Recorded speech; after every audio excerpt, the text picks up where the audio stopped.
Lean Left, Lean Right podcast where spirited debates and open discussions reign supreme.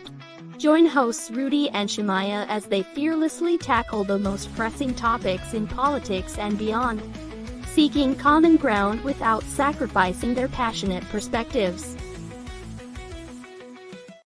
Hey, what's up, y'all? It is Shemaiah and Rudy, and guess who we have today? We have a guest on the show. We have Teri Denise, and I'm looking forward to this, man, because like we always try to do, we try to let everyone have their, opinion. So first and foremost, how you doing, Rudy, and how you doing, Teri?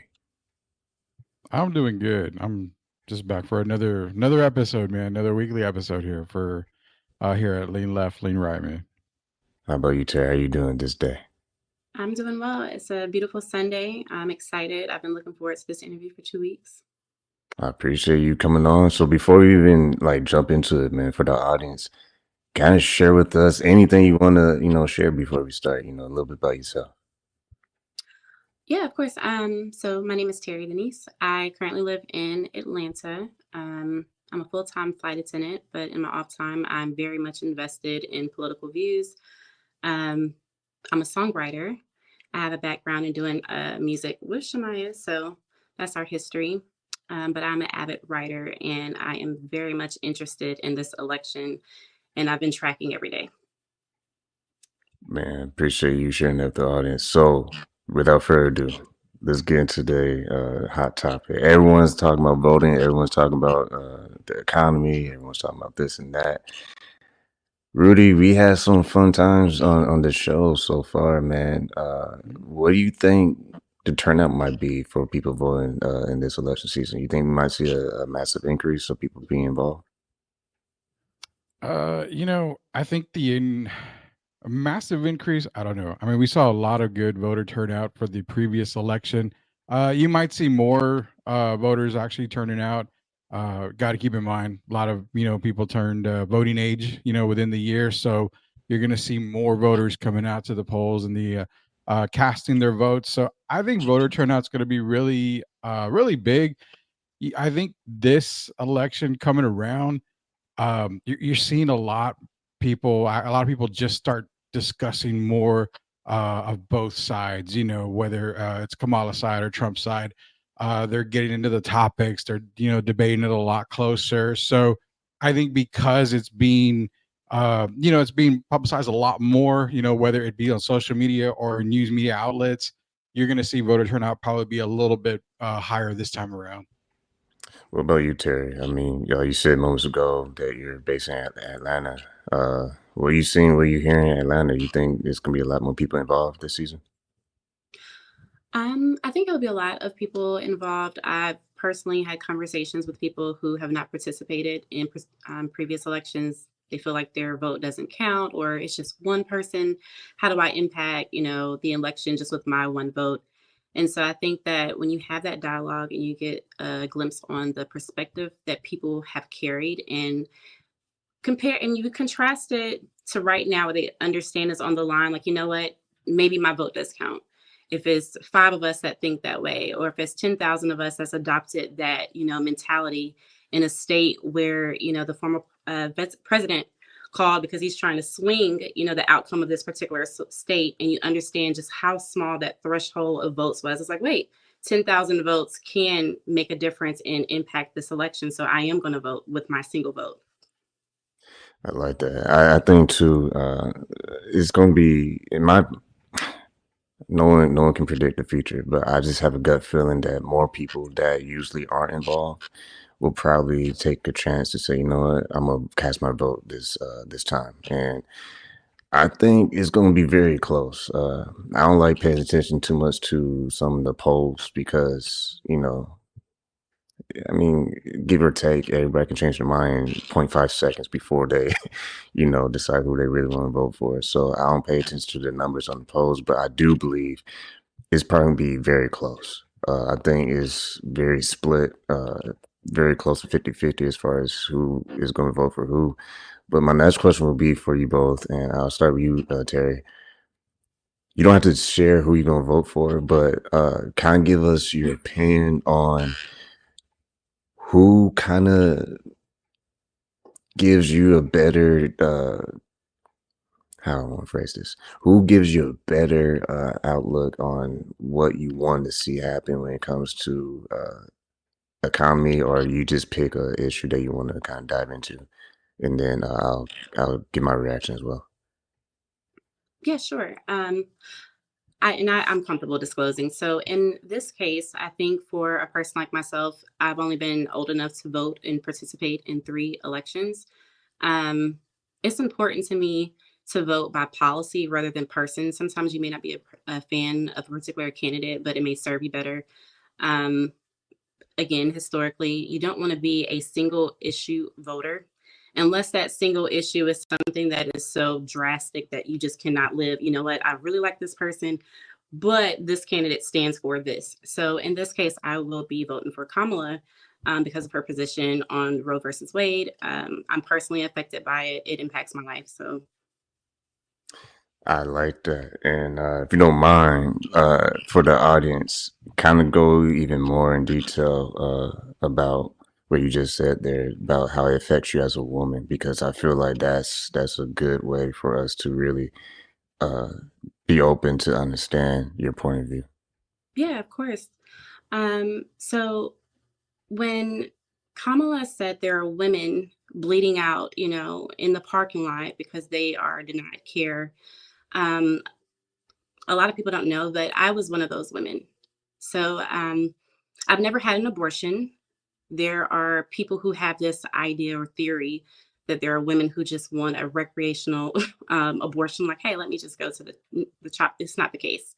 But I have been pregnant twice in my life, 15 years apart. And in both cases, I had an ectopic pregnancy.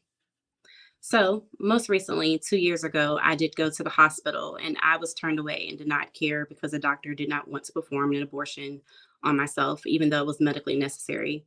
My vitals had to reach a level where you're almost, you feel like you're on your way out and you kind of start to make amends with yourself before that procedure was performed on myself. Um, I think that no physician should have to face or worry, is this an ethical issue or is there a legal question in order for me to save my patient? And from that situation, I was diagnosed with PTSD because of that fear of, am I going to get the care that I need in this circumstance? So you may hear that it's a small percentage, but I'm a part of that 3%. So it does matter to me. It matters to me emotionally. It matters to me mentally because of the therapy I've been in because of that circumstance. And it's also important to me because I am an IVF candidate. So we have to protect those rights.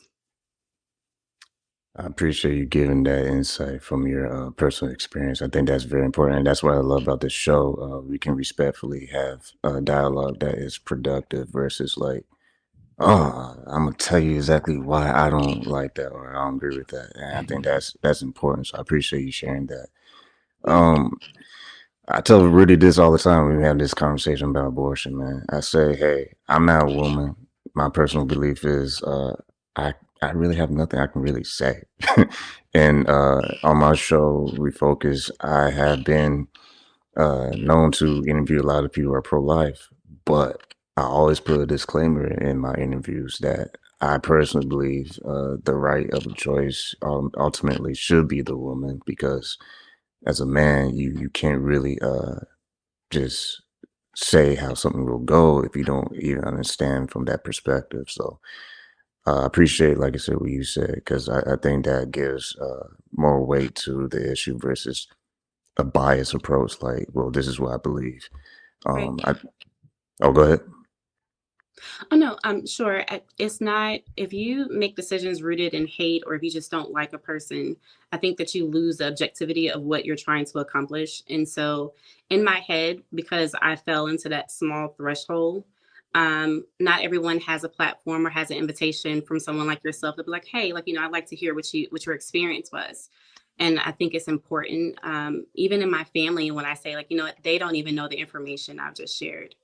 It was something difficult to process at the time. And I think that we had a change we clearly had a change in this race right at the end that we haven't seen historically. And when people realize there was an opportunity that, hey, we can win this, there is an opportunity to protect your rights. you do have to get out and vote. I think that goes back to your polling question. Don't look at the polls so much that you get too excited and you think, I don't need to participate. Don't look at the polls too much and think like, oh, there's no way that my candidate will win. I'm not going to participate. I really think that we have a lot on the line. And for myself, who I would like to experience motherhood, I would like to see the results of the election come out with a candidate who's standing in favor of those rights. And whoever that candidate is the person that you should vote for. If you have a different situation that impacts you or your family, I think that you should just look at that policy, and whatever candidate lines up with that policy, go for it. That way you don't feel so convicted about whether it's a woman or is this person, he said this, vote for what will help advance you in your future. I love that. So Rudy, I'm not going to throw you no curveballs, but based on what you're hearing right now, I cannot hit the curve, so we're not worried about that. I want to ask you, based on what you heard, what do you think about this? Because it's interesting. I've been very clear. I did vote for Trump in 2016, and my reason was all about money and economics and stuff. In 2020, I did swing my vote to Biden. And this election, I'm still not saying who I'm going to go for because I try to stay the neutral zone as far as respecting people's choices. Yeah. But what do you think about all this, man? Because it's very interesting how people have their personal reasons. And I feel like, wow, it's like, wow, you hear that and it's like, okay, I can see that. But then you have your opinion as well. So how are you reacting to all this you're hearing? Yeah, the good thing about Lean Left, Lean Right, the show that you and I are running here, it's basically just down the middle. And I don't think we've ever, come out, because I can personally say I'm probably going till the last second on this. I like to do my due diligence, and as much as you hear about this policy and this right here, this law and all this stuff, I mean, you hear the basics. You got to really, to me, I got to really do the research on it, because it's a vote that, I have a daughter, so it's not a vote that just counts for me. It counts for her too. So because she's not able to vote right now, I've got to look at, the entire perspective of things and the whole outcome. But, one thing on the polls you mentioned, I never look at polls because I don't even know who the hell they're polling, to be honest with you. I mean, it could just be, hey, we're going to click on this random TikTok and, 25 people said this candidate, 45 people said this candidate. Well, we're going to have this person winning this, election right now because that's what they said on TikTok. Well, I don't know who the polls are going to, so I never believe them. And, people that do believe in polls, you just trust your instinct. That's all I got to say. But you're right. It's a great thing. We're here talking to Teri and hearing different sides, different aspects, because, being a guy, you and I being guys, we're never going to experience that part of life at all. I mean, we're never going to experience birth. We won't have to go through the abortion issue outside of, being the guy that might be a part of a woman, who is pregnant. And of course, medical conditions, man. I mean, that's huge. Sometimes it's for medical reasons, things have to happen. And, with Teri, I wanted to ask you on this because you shared your story with us. Is there for you, you mentioned about a recreational side, you mentioned, for medical conditions in your case that you went through. Is that line as thin as people maybe make it seem to be when it's, for the medical or for the recreational side? Because there are women that will say, it's a medical emergency. In reality, it may not be. I don't know how close or how razor thin that line is on this circumstance right here. Sure. Well, I don't think that women are fabricating a medical condition to obtain an abortion. In most cases, it would be the physician informing them that they have a medical condition. So you go to the doctor and maybe your blood pressure is elevated, or maybe you have calcium in your blood. And this is coming from a woman who's not carried a child to full term. So I don't even know all of the complications that come with carrying a child. For myself, I carried for 2 months in my term. And for those who are not familiar, an ectopic pregnancy, That's when the baby doesn't travel completely down the fallopian tube, and it attaches itself there where it normally would do that in the uterus. And your body, you may have heard, like a woman may be pregnant at times in her life and never know that she was with child because her body automatically aborts the baby on its own. But in this case, the baby continues to grow and it has to be surgically removed from the woman's fallopian tubes. In most cases, the fallopian tube is removed completely. And so now she just has one tube. In my case, I experienced it both pregnancies. And so I don't have either tube. There's no thin line in that circumstance where we're guessing whether there's a medical issue. And so, and I can't really, again, because I haven't had any other experience outside of that one, but I know it's more common. At the point that in my situation, in my experience, when it was determined that there was no heartbeat, the dialogue went with the physician a little bit, something like, I literally said to the doctor, "Sir, I'm in so much pain. Please, can you give me an abortion pill?" He said, "Nope, there are other complications that could come with that." So here you have a patient who's presented, to an ER. And at that point in time, I'm already losing blood. Now we have a confirmed pregnancy and we have a confirmed pregnancy loss. There are no fetal tones. Even at that point where there was no heartbeat, my physician declined to provide an abortion pill because they felt that there were other complications that come with that.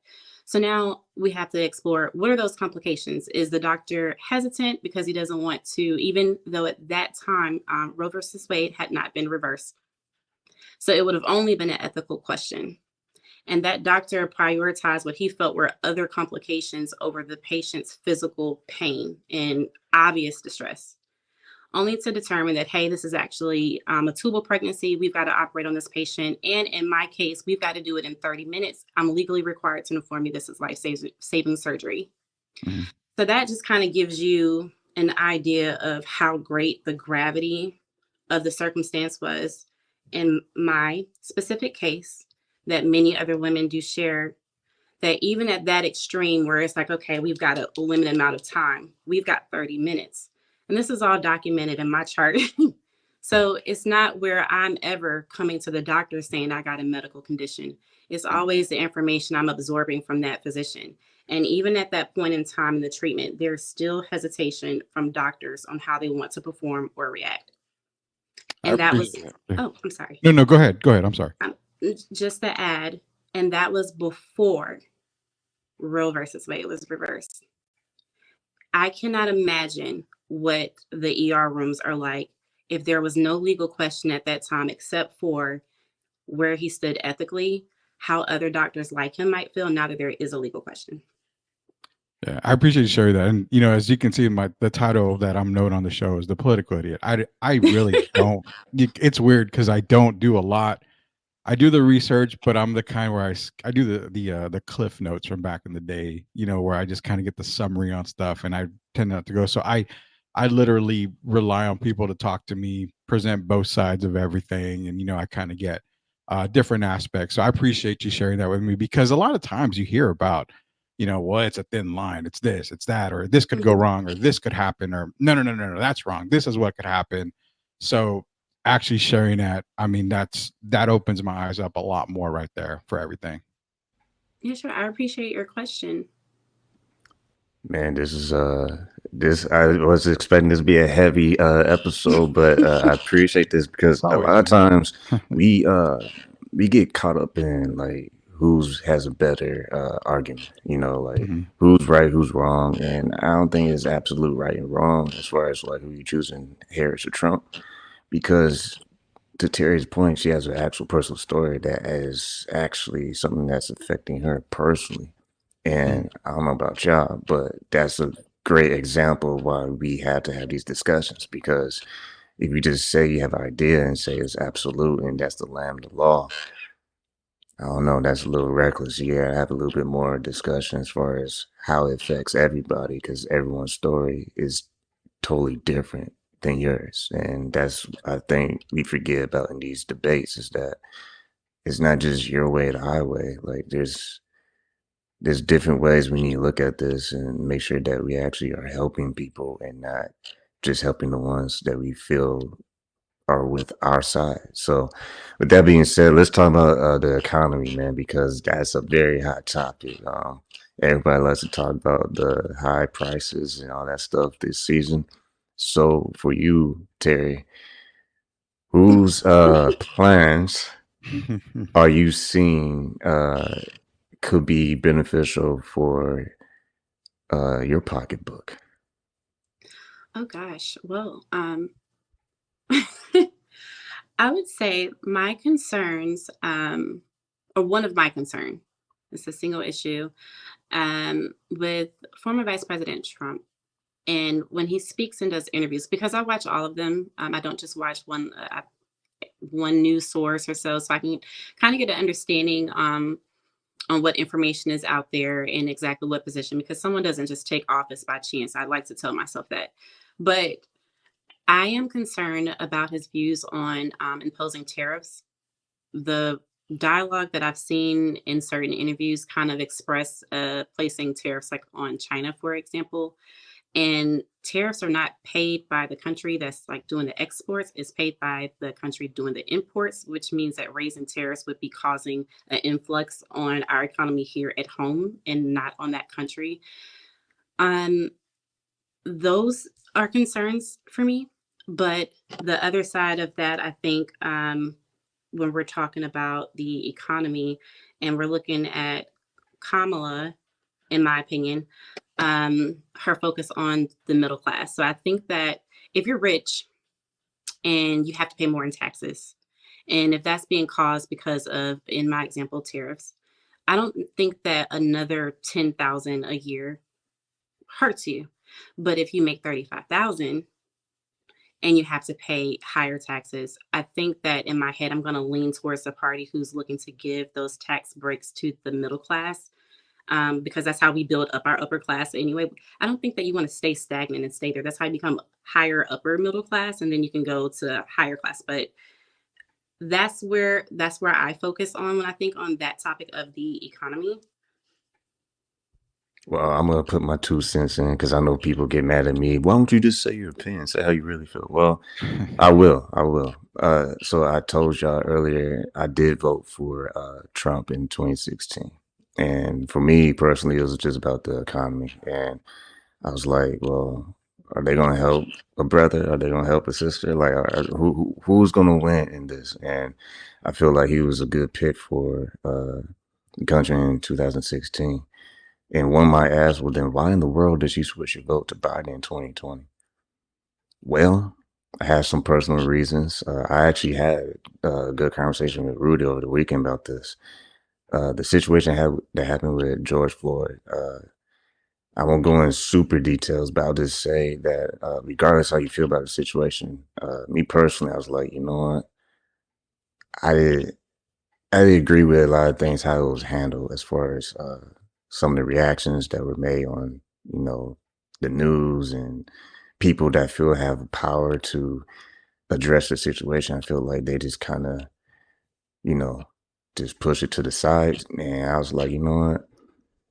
That, including some other things, had me swing over to Biden. I'm a person that kind of just swings to what I feel might be the best solution for the, you know, the culture of the country, you know, not just like, are they blue or red, but are they actually going to do something that's going to actually have a positive, you know, influence in the country.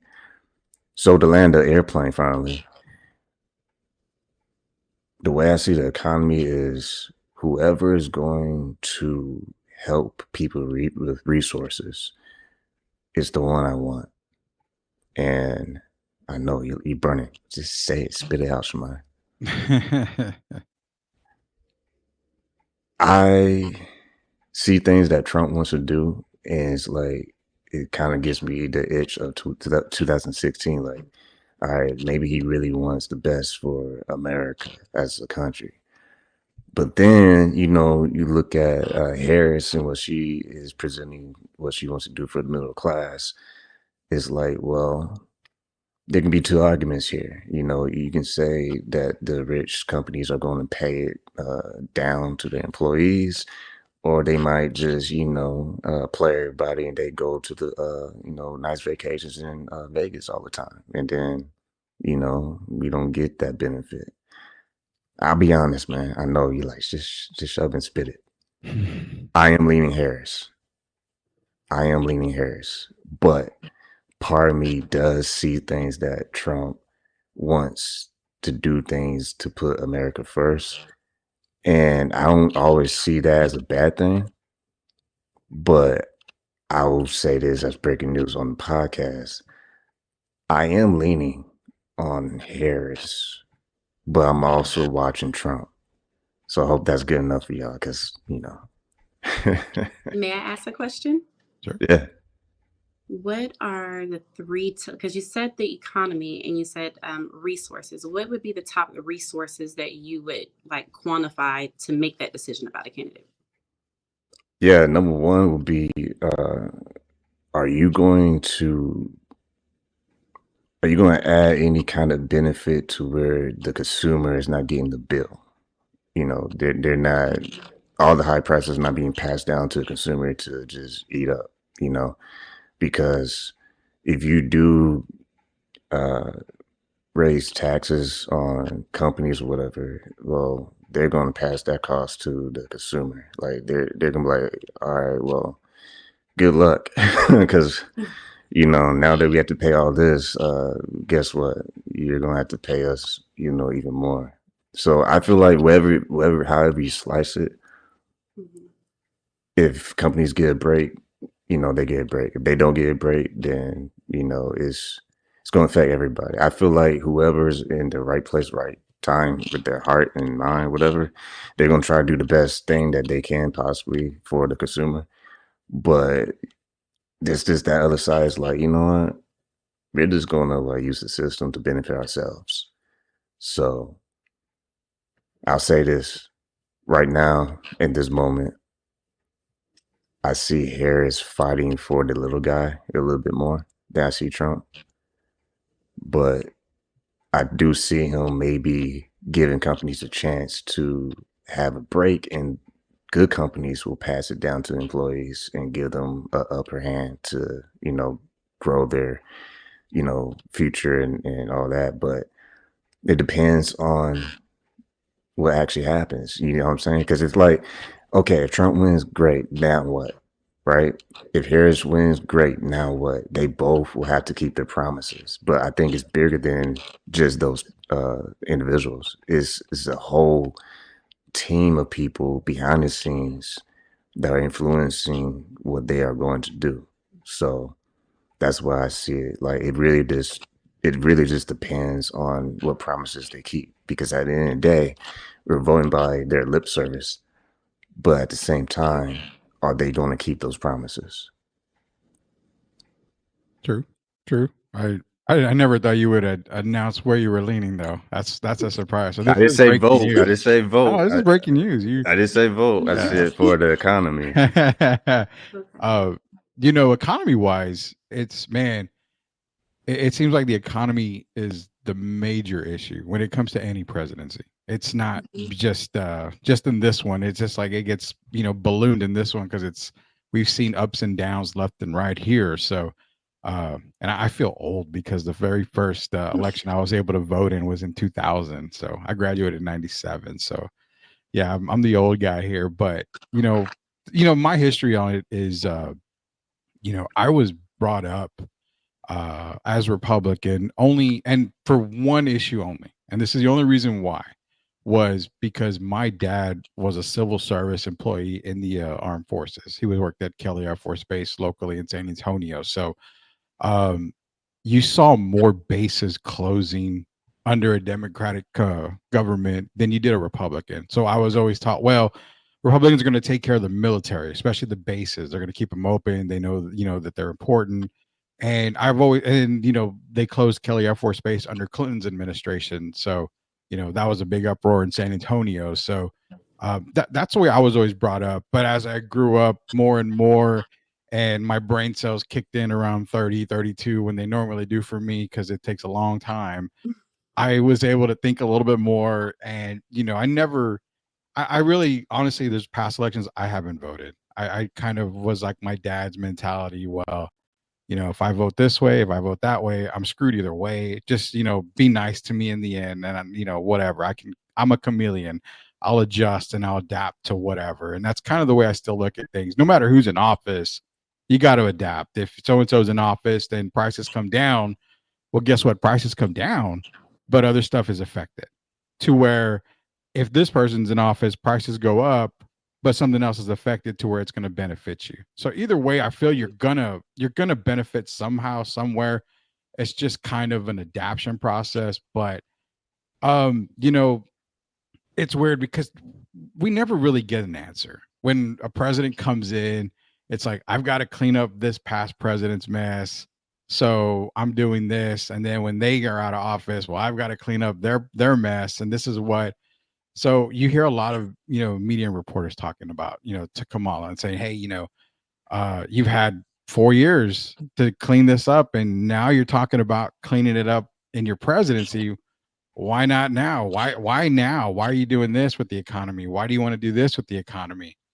And I mean, do we ever get a straight answer? I don't know. I look at some of the interviews and I'm like, well, okay. But then I look at, when they interviewed Trump and it's like, well, this is what I plan to do. This is what I want to do.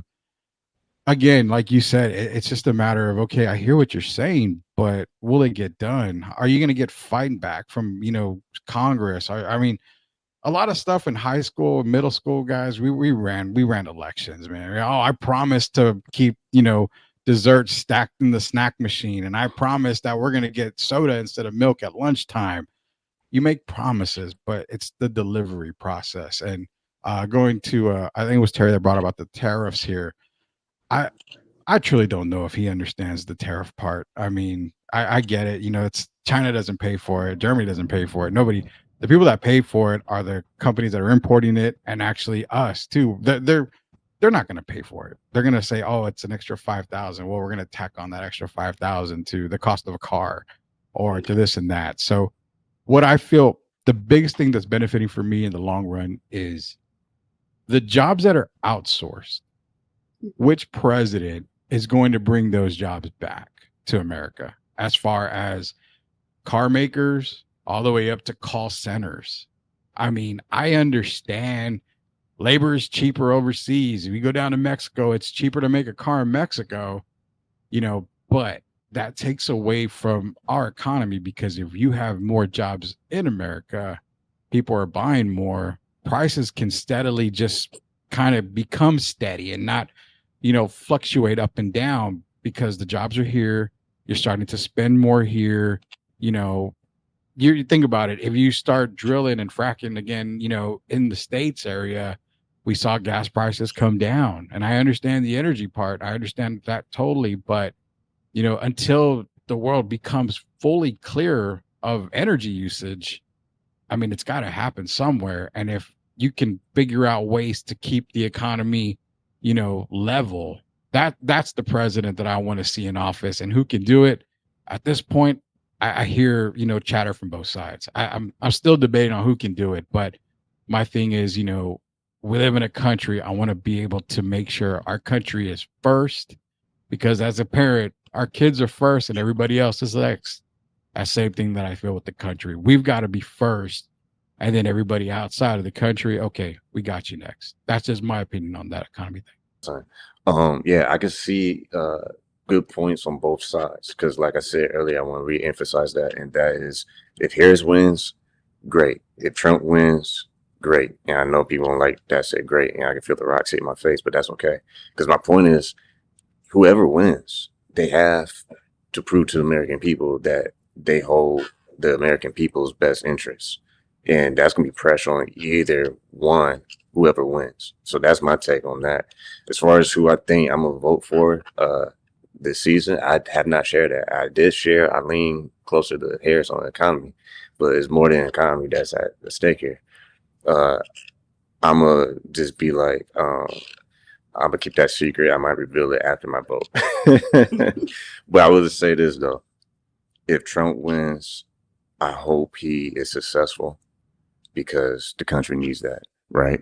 If Harris wins, I hope she is successful, because at the end of the day, that's what the country needs. And I know people hate that answer, but I just feel like that's the way I, feel about politics. I can care less personally who wins. That's why my history shows that I voted for Democratic and Republican. I voted for Obama both terms. I voted for Trump, and then I voted for Biden. This one's gonna be a cliffhanger. You got to stay tuned to the podcast who I voting for. But I don't want to cut you off here, but you made a good point a second ago when you said great if Trump wins, great if Harris wins. I don't know if we can all agree with this, and everybody that listens to the show, we appreciate you listening. But if you agree with this, let us know. Is it more in the sense of if Trump wins, great, if Harris wins, great, but the underlying factor is I hope they surround themselves with better cabinet people and better supporting Absolutely. cast than the whole presidency. Because 2016, Trump will openly admit, hey, I did a pretty bad job selecting people around me. If I win this time, it's going to be totally different. That's already come out. That he's already admitted to that. But with Harris having a lot less experience on a lot of stuff, I think for me, it's like, this is where I wish we could get the president, the candidates to let us know this is what I'm thinking for my cabinet, for my support system, because then that could swing a lot of votes either way. Because then it's like, okay, if I know you're not doing a great job, you're not making all the decisions, you have these people backing you. I love these guys and I know they're smart. I know they're going to make it happen. Okay. I don't know why we don't ever get the support system, the branches, the tree Draft day. branches off that. Yeah. I can't say like the family history thing, but I mean, just the whole branches of support is what I would love to see one year. I like that. I'll ask you, Terry, what you think about that, because I'll say it real fast in 10 seconds. I actually love that idea. If we had a preview on who Harris will pick to put on her team in these positions, whatever, and then had the same thing with Trump, I think people be really clear on who they want to pick after seeing that. I would agree. I love that transparency. It makes us consider in hindsight if we had a glance at who would be in the cabinet for former President Trump at the time before he earned the presidency. Then, like you said, that could have swung that decision then, and it has a potential to do the same for us now in 2024. The word that Rudy is branch. I just wanted to hop off a train there really quick and just state that it's very important that we also, again, whoever you're supporting, you have to have the House and the Senate. You can't just have your guy in there arguing with you don't want a Republican in the House that as the president, excuse me, but the House is blue. And then you're frustrated with, the candidate that you selected. He didn't do anything that he promised. Well, he can't accomplish anything unless you vote down that ticket. So if you support Harris, then it's very important to know that we can't just show up, and we have to show up in the primaries. We have to show up in our local districts. You have to continue to vote for the people who are in agreement with her policies to actually see them executed on our local levels.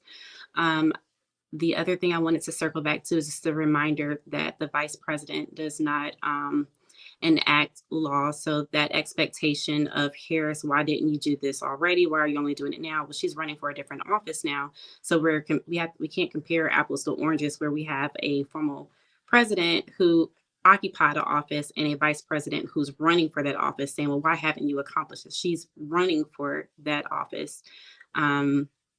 And on the economy, just to whoever you support, and this is how I approach this conversation, just very gently, with people who are interested. Again, just think policy. If you have whatever personal conviction about a person, he said this, this was derogatory. I don't agree with this, but I like the way he does this. If that is such a distraction, just focus on the policy. Think about Board of Education. What candidate supports that? We want a better economy. We need people to be educated. Think about the Food and Drug Administration. We want a stronger economy. We need a agency that regulates those companies that produce those meat that goes to the market. If you've ever seen a video of like a harvest farm with cattle and the conditions that some of those farms animals are in, So now you go to the store, you're trying to buy eggs. You just want to scramble an egg and you see cage-free eggs. Why is it so important to make this distinction now that these chickens were free chickens? Like, is it the stress hormones? Is it how they are regulated? Or is it, this is how the government requires it, but this is our personal standard, so you should purchase from us?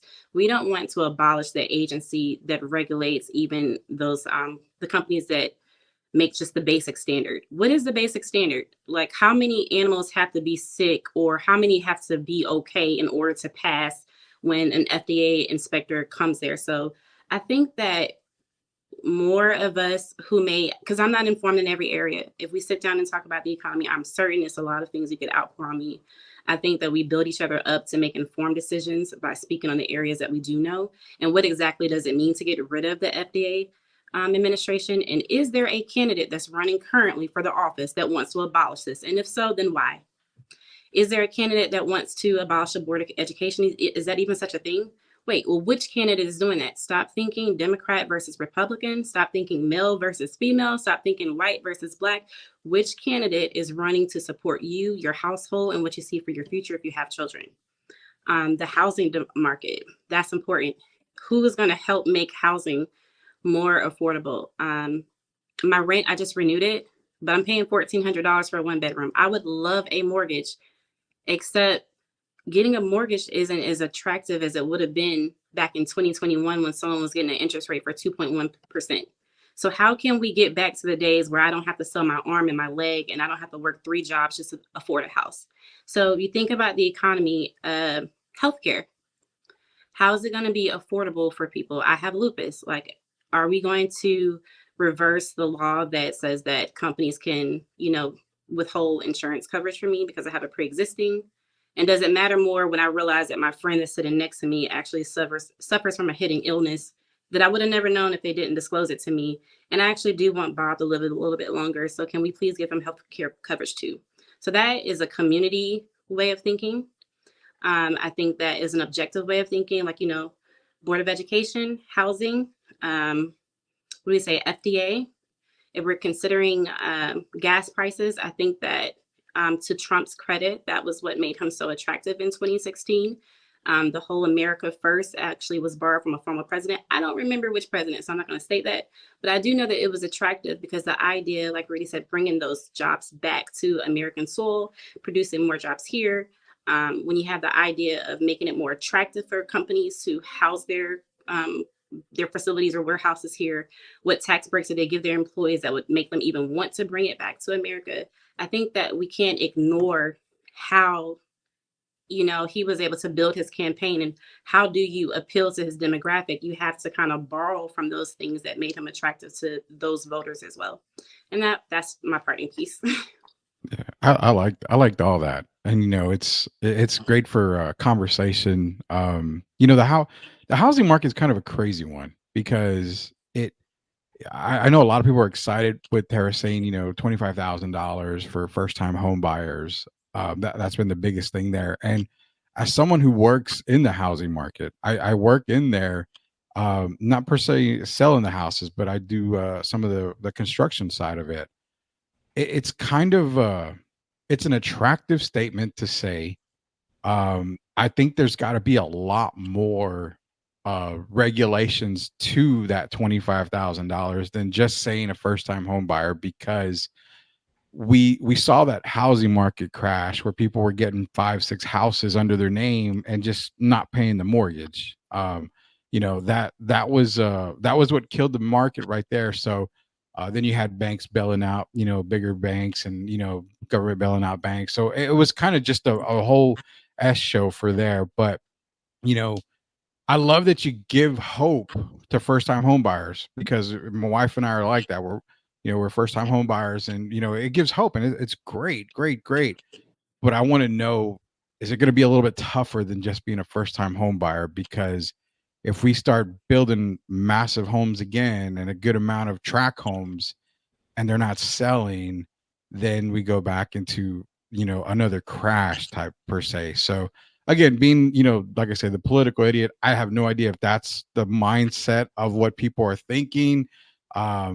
that's for me on the housing part. I want to get interest rates lower again. I'd love to get a lower interest rate, because you're right. I don't want to, I have to work for Shemaiah, man, and give him all the free content so I can, make a living here. But I would love the housing type thing. It's just more clarification on it. I just don't want to have people buying homes left and right, and then, a year later they can't afford it because, yeah, I've got a house, but the economy isn't paying me what I'm expecting to make to pay for that house. So that's where it comes back to balance. If we get a president that's in there that can balance everything, you got a house, awesome. Well, because you got a house, your pay's here, it it meets eye to eye. And that includes, hey, you can get your groceries now. You can do this, you can do that. It seems like the focus is on one here while it's here, and I want to kind of balance it out eventually. But I love all the points you brought up. The FDA thing about the eggs. I I look at it more as a marketing tactic. I mean, you have PETA and all these other people that talk about, free this and free that. Well, hey, this is not a cow. Even though it was a cow, it's not a cow. It's fake cow, but I'm going to sell it as this, or, like cage-free eggs. Well, I really don't know what that means, but hell, if it appears to this group, I'm going to sell cage-free eggs to this group and make my money just because I put a sticker. So I think a lot of it is marketing on that sense. But that was a lot of great topics you brought up there. A lot of great points. Last Did thing. you? Oh, go ahead, Terry. I'm sorry. Did you see the recall recently with the meat? The two I think I various meat in did. the stores. Yeah, I think I Okay. did. But when I saw that, the first thing I thought was, if we had no company that regulated this, then who would do the recall, and how many children would consume this? Like, how many school lunches would this end up in, Yeah. or just your refrigerator? And you wouldn't know if God forbid, had a sudden illness, from that. And then, but you said you're a contractor in that world. And this is my last question. I promise I won't pitch anything else, No, Shemaiah. ask as much as you need to. But on that rabbit hole, how do you personally feel when you see the companies that come into these areas and they either buy up a large sum of property, which makes it difficult for people to purchase homes in that area, and they only do them as leases? Do you have an opinion on that? Um, so I'll be honest. My opinion on the moving towards buying up land and building a lot of houses, I don't really like it that they do that, because they buy X number of acres and they figure, okay, this is going to be a 10-year project. We're putting 800 houses on this project. Well, I love the forecast of it, but they want to get those 800 houses in that time frame. Well, I don't like it because a lot of the places that they're looking for are agricultural areas. So farmers that are getting out of the farming business or are being forced to relocate a farm, or better yet, sell that part of their farm to an even bigger farm. And then that land becomes residential land or commercial land or something. So as far as buying up the land and building, I really wish it would take a backseat to a lot of stuff, because I mean, in San Antonio, where houses are going up left and right, everybody wants to come here for whatever reason. We can't get an NBA free agent to come to the Spurs, a big name, but we can get everybody to move down here to San Antonio to buy houses and stuff. So I think it's more of I would like to see it just slow down a little bit, and yeah, it would help the economy. In my opinion, it would help our economy slow down a little bit, because again, a lot of people get into houses, even the leasing part, people that are buying houses to lease them out. Yeah, it's attractive, but guess what? The mortgage, it's probably going to go up. People don't understand the taxes behind stuff. Hey, you know what? Your property taxes are going to go up. Guess what? Mhm. If you don't pay that property tax when you need to, then it gets tacked onto your mortgage. So hey, my $2,000 mortgage, well, all of a sudden it's $2,800 a month. How did it go up $800? Well, taxes on the property went up. So you're going to have to eat it since you didn't pay that property tax ahead of time. So I feel like it needs to kind of hold back a little bit. But the question that you asked about, buying it for the leasing and all, I really don't like it, to be honest with you, for those reasons. It's too hard to understand everything behind the scenes. I can pitch you $1,000 a month rent, but what you don't read is that tiny fine print at the bottom says, "Hey, when the property taxes go up, it's now $1,800, and you can't do anything about it because you signed the lease or you signed up for 30 years." So that's what I would like to see it kind of scale back a little bit. Okay. Thank you for that. Y'all see how complicated this is now? Like it's not just a face contest. Like if Harris wins, we're all happy, and Trump wins, we're all happy. I guarantee you, it's gonna be something that someone doesn't like by either one of them. So we don't need to go any further because we kind of did our justice here. But if I dare to talk about the border, oh my god. I'm gonna be real. I'm gonna be transparent because y'all heard me say in 16 I voted for Trump. It was also had nothing to do with the kind of people that were coming, to the border. Okay, because I feel like if you are trying to escape something that is not good for you and your family, America should have their arms open for you to receive you, as long as you come, through the process. I'm 100% okay with that. I have nothing against that at all. But I feel the rocks getting ready to throw at me. There are some cases where you might want to pay attention who is coming. And I know that's go down the rabbit hole in that thought, but I feel when it comes to the border, yes, people trying to escape for a better place, for a better American dream. Yes, come, please come. We need good people, who want to contribute to America project, an idea of what America is about. I'm all for that.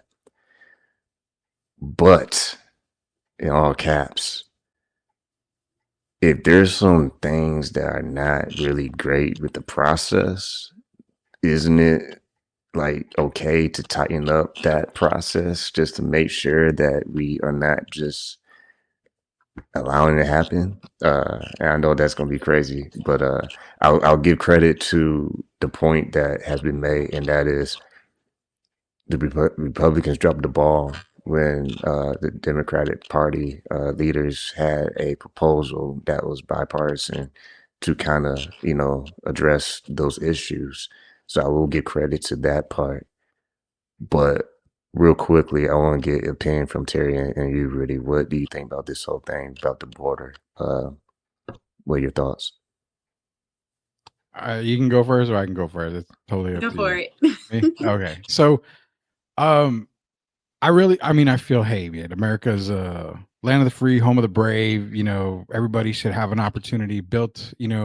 It's it's a great place to live overall. I mean, don't let a lot of people fool you in that. It is a great place to live. There's a lot of opportunities here, but I also feel like my great grandmothers and grandfathers, they came from Mexico. A lot of them were born in Eagle Pass. Some across the border, some in America and Texas, Eagle Pass. So I see both sides coming over, and a lot of them, they all came over legally. I mean, they all did the paperwork. They all did what they had to do, and I've always been one that vet everybody that comes in somehow. I mean, you got to be able to vet people that come across, and not sense of because you hear they're taking our jobs, and well, you know what, there's some jobs that people don't want to do, obviously, and there's jobs that people will do. I totally understand. There's stuff I'm not going to do, man. I'm not going to lie to you. I'm not going to do certain things. That's just my mentality. But you also have to make sure who's coming over is it has America on their mind and understands, you're in our country, you're going to be a citizen, we don't want you doing this and this and this, obviously, because currently Americans will get in trouble for it too if you do that. I mean, you got to hold everybody to the same standards. And as far as border control goes, I was reading stuff, and I talked to a couple of people, and they kind of both said the same thing, but I don't know how true it is. And that's the border wall wasn't necessarily an idea to keep everybody like out and banging on the wall to come into America. It was actually more on the border patrol side of security, as in cameras, access points, stuff like that to help. If there's certain situations going on this side of the country, on this side of the border, they're able to see it, with their own eyes through cameras and stuff like that. Which I know people say, well, they can put up a tall pole and then have cameras on there, stuff like that. So I was told a little bit that the wall was a lot of it was more on the secure side of being able to help Border Patrol get access points and get to certain areas. And what something's going on here, it's going to take us 25-30 minutes to get there, but we have it on camera what's going on and stuff like that. So again, who you ask, who you don't ask, I that's just what I read and I heard from a couple of people. But as far as border control and border safety, I mean, it's huge, man. And you know what? Stop with just the Mexican border. That's all we ever hear about. It's America's just more than Mexico border right there. You've got the Canadian border. You've got our ports on the East Coast. I mean, the entire country is surrounded by a border. So if you're going to protect one area and talk about one area, you got to protect everything else. Canada never really, knock on wood, is a threat, but the threat is still there because it's so loosely based between Canada and the United States. Sometimes it's easier to come that way. So you got to do it across the board. That's just my opinion. I get tired of the south border part. There's borders all over the place, man. You got to protect everything. Sure. I think that so immigration and the border issue are not monolithic. They're not the same. I think that the border played on fear mongering in a way with this idea of just hundreds of, criminals coming. You're in Texas, so I guess you would see them coming out your back, window. They're just running into the country while it in a rampant place and no one knows where they are. And that's not the case. Most when we say undocumented immigrants that are here, may be people who came initially on a work visa that's expired. So to my understanding and from what I've researched is that it's more people that came into the country that didn't leave at the time that those visas ended than we actually have people, running across the desert coming on in from Mexico. And like I said, it's more than Mexico, but that's all we hear about is Mexico. Apart from that, you just said a keyword, the port. I'm more concerned about the amount of people that are in shipping containers attempting to enter our country illegally when we should have a process that does welcome refugees and gives them a place. If they're coming to work, I don't think that's a sin against the heavens that they're coming to this country to be law-abiding citizens to actually contribute to the economy, paying taxes and to own a home.